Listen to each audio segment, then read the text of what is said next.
नमस्कार, मैं हूँ आपके साथ कंचन मिश्रा। अपडेट मीडिया 24x7 में आप सभी का स्वागत है। अपडेट मीडिया 24x7 के समस्त परिवार की ओर से आप सभी को गणतंत्र दिवस की बहुत बहुत शुभकामनाएं। यह दिन हमारे देश की स्वतंत्रता, समानता और भाईचारे का प्रतीक है। 26 जनवरी 1950 को हमारा संविधान लागू हुआ था, जिसने हमें लोकतंत्र में अपने अधिकारों और कर्तव्यों का बोध कराया। हमें गर्व है कि हमारे संविधान ने हर नागरिक को समानता, स्वतंत्रता और न्याय का अधिकार दिया है। यह दिन भारत के संविधान लागू होने की याद में मनाया जाता है। भारत का संविधान 26 जनवरी 1950 को लागू हुआ था। इस दिन दिल्ली के राजपथ पर परेड और झांकियां निकाली जाती हैं। भारत के राष्ट्रपति तिरंगा फहराते हैं और 21 तोपों की सलामी दी जाती है।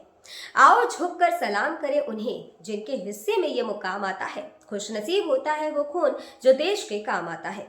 ना पूछो जमाने से कि क्या हमारी कहानी है, हमारी पहचान तो बस इतनी है कि हम सब हिंदुस्तानी हैं।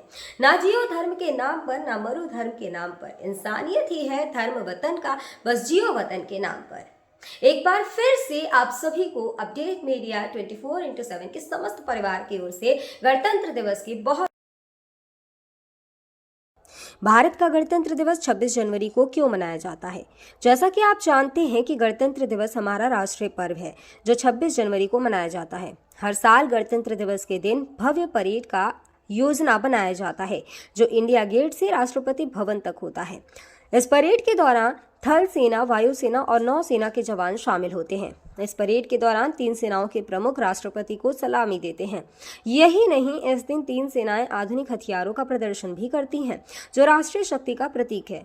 लेकिन आप जानते हैं कि गणतंत्र दिवस 26 जनवरी को ही क्यों मनाया जाता है?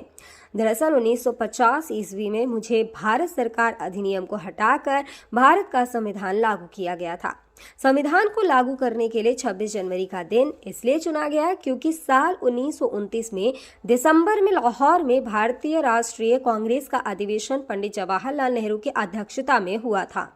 इस अधिवेशन में प्रस्ताव पारित कर इस बात की घोषणा की गई कि यदि अंग्रेज सरकार द्वारा 26 जनवरी 1930 तक भारत को स्वतंत्र देश का दर्जा नहीं दिया गया तो भारत को पूर्ण रूप से स्वतंत्र देश घोषित कर दिया जाएगा। जब अंग्रेज सरकार ने कुछ नहीं किया तब कांग्रेस ने 26 जनवरी 1930 को भारत को पूर्ण स्वराज घोषित कर दिया। 26 जनवरी 1950 के दिन सुबह 10:18 पर भारत एक गणतंत्र बना। इसके 6 मिनट बाद 10:24 पे राजेंद्र प्रसाद ने भारत के पहले राष्ट्रपति के रूप में शपथ ली। इस दिन पहली बार बतौर राष्ट्रपति डॉक्टर राजेंद्र प्रसाद बग्घी पर बैठकर राष्ट्रपति भवन से निकले थे। इस दिन पहली बार भारतीय सैन्य बल की सलामी ली। पहली बार उन्हें गॉर्ड ऑफ स्वामित्व दिया गया था। गणतंत्र दिवस के दिन भारत में राष्ट्रीय अवकाश भी घोषित किया जाता है। यह हमारे देश के लिए बेहद ही खास पर्व है। साथ ही यह हमारे लिए बेहद ही गर्व का विषय है कि हमारे राष्ट्र को एक गणराज्य के रूप में स्थापित हुए 76 वर्ष पूरे हो चुके हैं। देश की संप्रभुता और एकीकरण को दर्शाने वाला यह त्योहार हर भारतीय के मन में देशभक्ति की भावना का संचार करता है।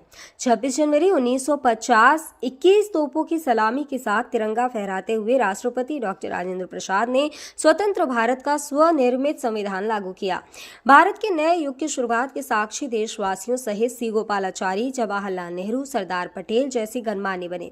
मात्र 3 साल पहले आजादी की सुबह देखने वाले देश ने अपना संविधान बनाकर विश्व को अपनी संप्रभुता का परिचय दिया। हालांकि ये डगर इतनी आसान नहीं थी। इतिहास के पन्नों को टटोले तो मालूम होता है कि स्वराज के साथ ही अपने संविधान, हक और हुकूम की लड़ाई बेहद चुनौती भरी थी। दरअसल अंग्रेजों की गुलामी से त्रस्त देशवासियों को प्रथम विश्व युद्ध के दौरान एक सुनहरा अवसर हाथ लगा जब ब्रिटेन की ओर से मदद की गुहार लगाई गई। भारतीयों ने सहर्ष प्रस्ताव स्वीकार किया और वर्ल्ड वॉर में ब्रिटेन के साथ खड़े नजर आए। यह उद्देश्य के साथ कि उन्हें आगे चलकर अंग्रेजों की हुकूमत से आजादी मिल जाएगी। लेकिन एक बार फिर अंग्रेज अपनी बात से पलटते नजर आए और आजादी के बदले लेकर आए भारत सरकार अधिनियम 1919।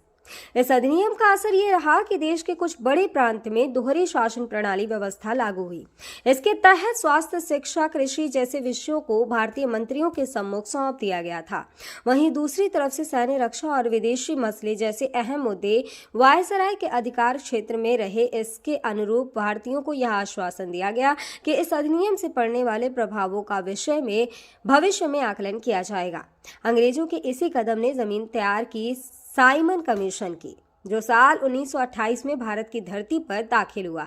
साइमन कमीशन ने बड़े ही नाटकीय अंदाज में संवैधानिक सुधारों की समीक्षा कर अपनी रिपोर्ट तैयार की। लेकिन अब समय बदल गया है। अब देशवासी अंग्रेजों के बहकावे में नहीं आने वाले थे, क्योंकि स्वराज के साथ साथ अपने संविधान की मांग भी धीरे धीरे देशवासियों के मन में परवान चढ़ने लगी थी।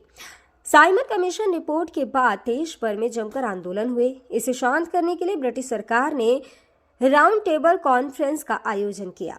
हालांकि देश के सभी वर्ग के नेता इसमें शामिल नहीं थे, इसलिए ये एक असफल प्रयास सिद्ध हुआ।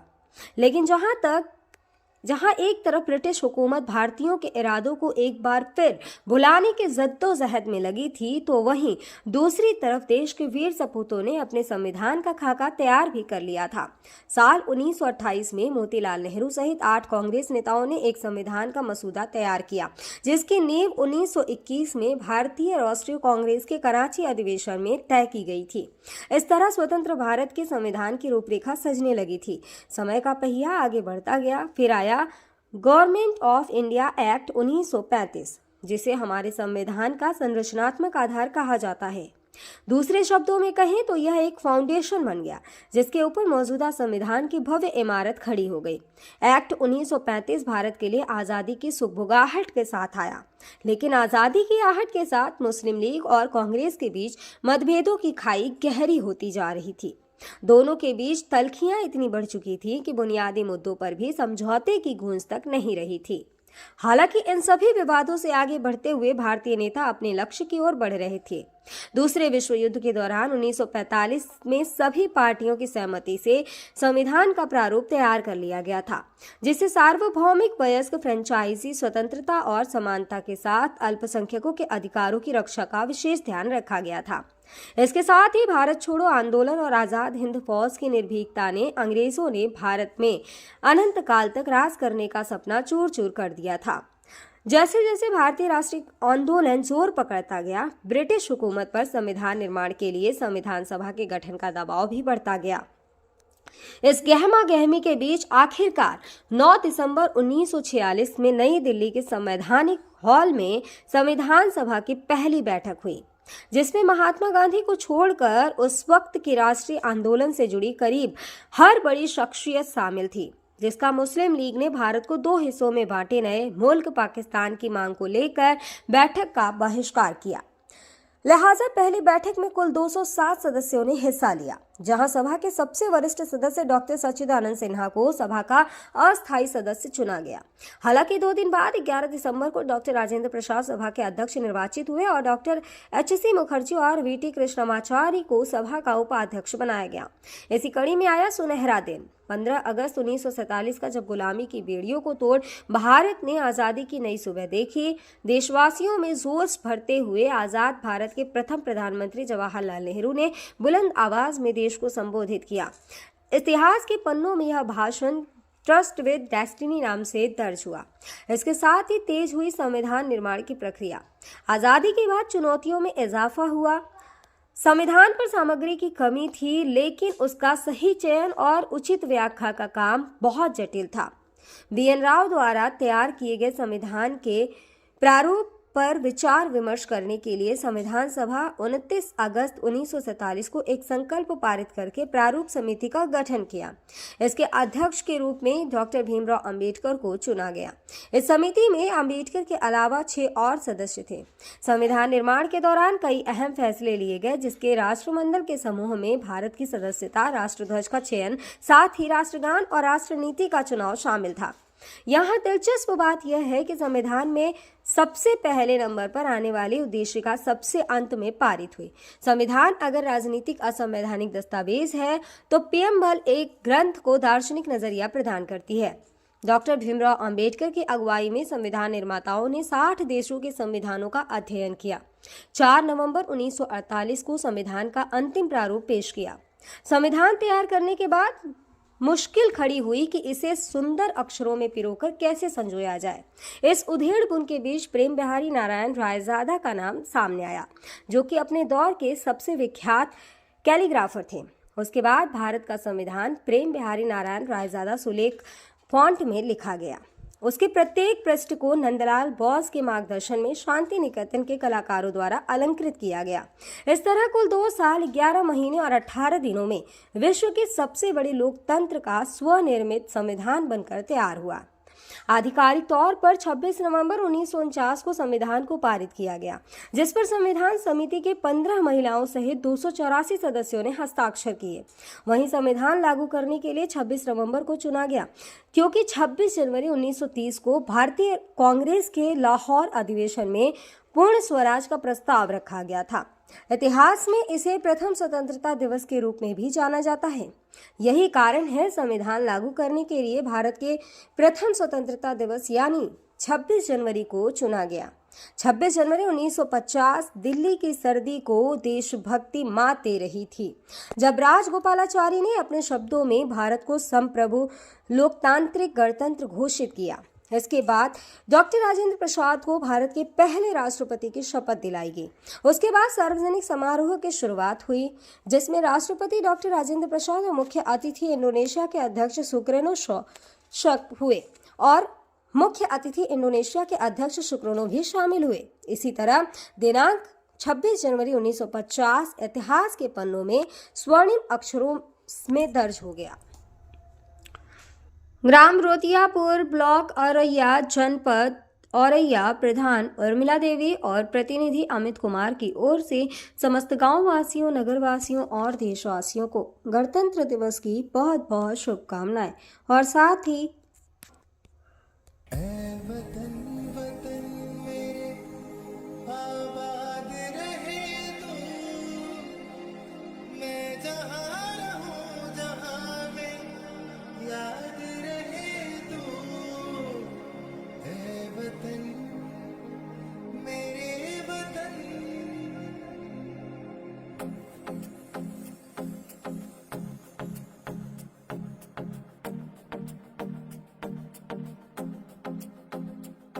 मेरा रंग दे,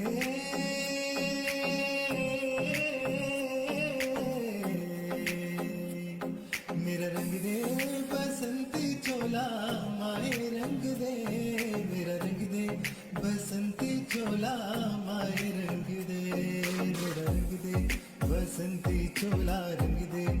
भारत में एक और बीमारी ने दस्तक दे दी है। ये बीमारी है HMPV। चीन के बाद अब भारत में भी HMPV ने दस्तक दे दी है।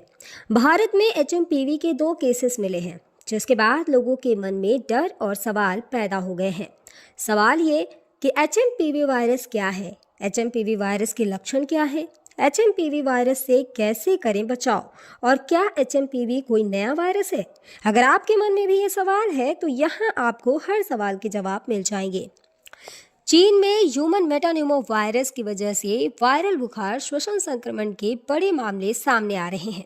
कर्नाटक में 2 मामले सामने आए हैं, जिनमें बेंगलुरु में भी 8 महीने की बच्ची में इस वायरस के संक्रमण का मामला सामने आया है।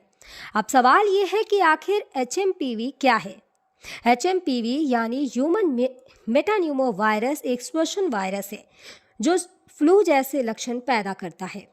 अब निचले और ऊपरी श्वसन संक्रमण जैसे सर्दी का कारण बनता है। यह एक मौसमी बीमारी है जो आमतौर पर सर्दियों और शुरुआती वसंत में होती है, जो RSV यानी रेस्पिरेटरी सिंसिटियल वायरस और फ्लू के समान होते हैं। इससे बचाव के लिए HMPV आमतौर पर बच्चों में ही डिटेक्ट होता है। सभी फ्लू सैंपल में से 0.7% में HMPV होते हैं। इसके लक्षण है कि HMPV वायरस को ह्यूमन मेटान्यूमो वायरस या ह्यूमो वायरस कहते हैं, जिसके लक्षण काफ़ी हद तक सामान्य सर्दी जुकाम के समान होते हैं। सामान्य मामलों में यह खांसी या गले में घरघराहट, नाक बहने या गले में खराश का कारण बनता है। छोटे बच्चों या बुजुर्गों में HMPV का संक्रमण गंभीर हो सकता है। कमज़ोर ह्यूमन सिस्टम वाले लोगों में भी ये वायरस गंभीर बीमारी का कारण बन सकता है। कहा जा रहा है कि इस वायरस से संक्रमित मरीजों में सांस लेने में दिक्कत और फ्लू जैसे लक्षण दिखाई दे रहे हैं। इसके इलाज के लिए ज़रूरी है कि इसमें सबसे ज़रूरी होता है कि अगर आपको HMPV के होने का संदेह होता है या इस तरह के कोई लक्षण आपको नज़र आते हैं तो बिना डॉक्टर के सलाह के कोई भी एंटीवायरल दवाओं का इस्तेमाल ना करें। सांस की बीमारी से जुड़े एक्सपर्ट ने लोगों को मानव मेटान्यूमो वायरस से लड़ने के लिए एंटीवायरल दवाओं का आंख बंद कर उपयोग न करने की सलाह दी है। ऐसे में सावधानी बरतें और बिना डॉक्टर के सलाह के कोई भी दवा न लें। फिलहाल इसका कोई टीका अब तक नहीं है। इसके लक्षण जैसा हम पहले ही बता चुके हैं कि सर्दी जुकाम होते हैं। 2023 में England, Britain, Finland, Australia, Canada, America और चीन में HMPV का पता चला था।